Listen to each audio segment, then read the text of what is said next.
Most people expect that veterans, after the sacrifice they've made for our country, for our way of life, that when they return, that there's going to be an abundance of opportunities there for them to take advantage of. The shocking reality is that that just happens not to be the case.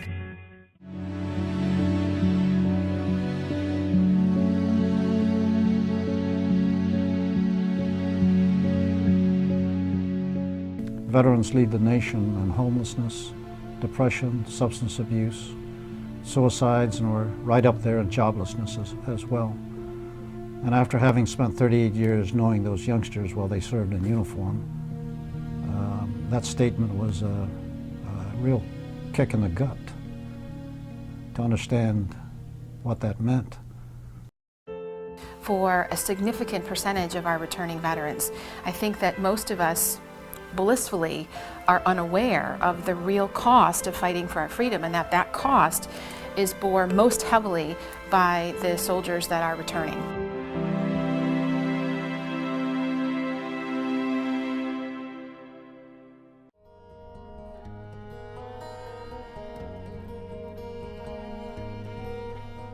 After high school, I joined the military. I joined the Air Force.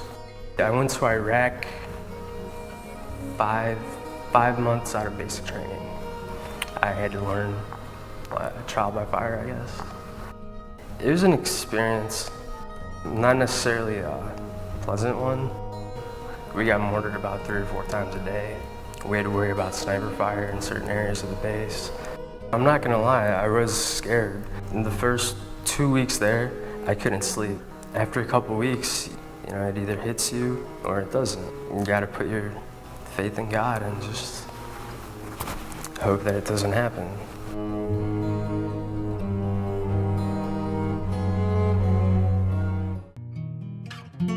When I got back, as soon as I got home, my mom's condo got foreclosed on. She was essentially on the streets too.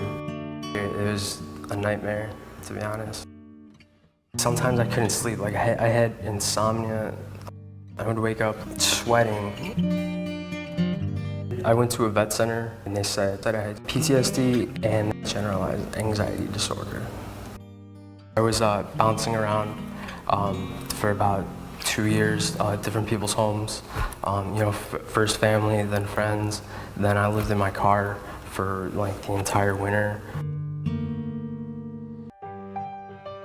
And when I came here, you know, I saw what the place was like, and it was beautiful. They've been helping me a lot with my resume, with interviewing skills. That's one thing that I was sorely lacking, because I had one job pretty much since I was 18, and that was all I knew. You know, they didn't teach us those things in the military. And then when I got here and I saw the sign out front, I saw Hope Manor, and then when I actually saw the place and that I could stay here, you know, it's the perfect name for it, because after so long living on the street, having no hope whatsoever, it gave me hope for a better future, a better me. You know, these veterans, they come back and, you know, there's just not a structure to help them assimilate back into society. So many of them come back with mental illnesses or physical illnesses, are jobless, you know, trying to keep their families together. And what this organization does, which is, you know, really impressive, is giving them support services of job training, mental health, physical health. All of that, it helps them get back into society.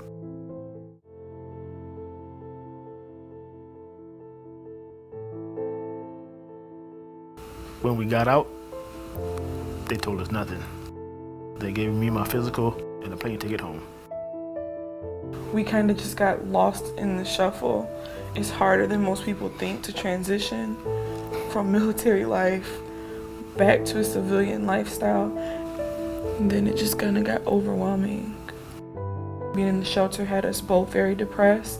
Mike, he has PTSD, and I became suicidal. I called the Veteran Crisis Hotline, and they referred me to Volunteers of America.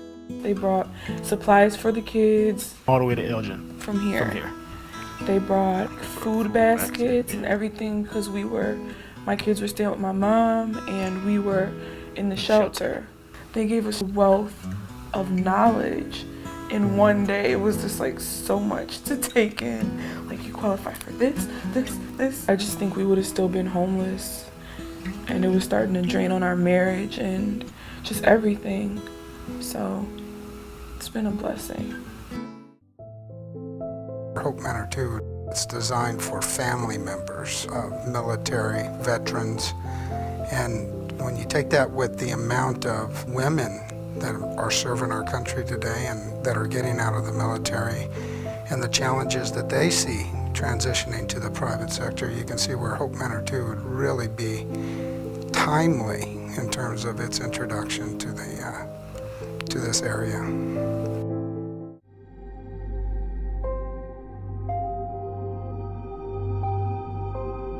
I was in the Navy for 10 years, and I served in the Gulf War I, the Somalia War.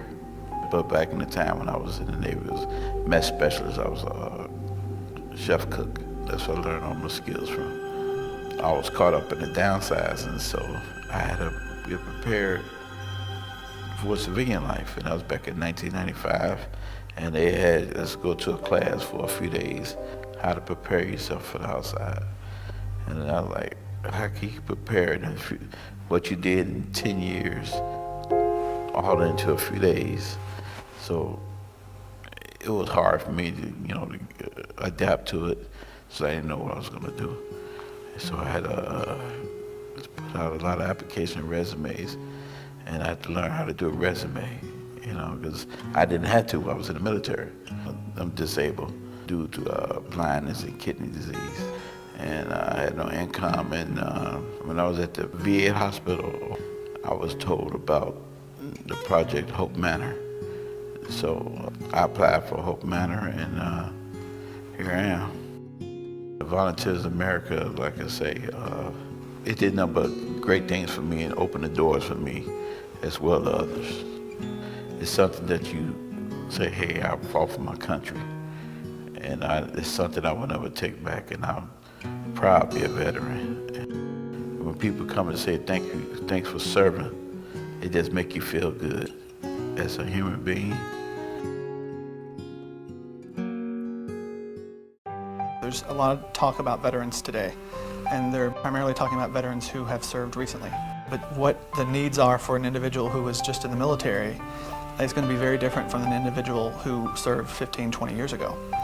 Nonetheless, they served our country and deserve our respect and care, and certainly opportunity to pull their life together. The most important thing we do is helping our veterans start to put back together what their service to our country has broken apart for them. Giving them a sense of support and a sense of their greatness, and reminding them that they're spectacular people who've done amazing things, and the best thing for them to do to get back to that is just to remember it. When that happens, it's truly transformative. They were able to supply needs that I couldn't supply. So I would say Volunteers of America gave me life again when I couldn't do that for myself mentally because of the depression. So life.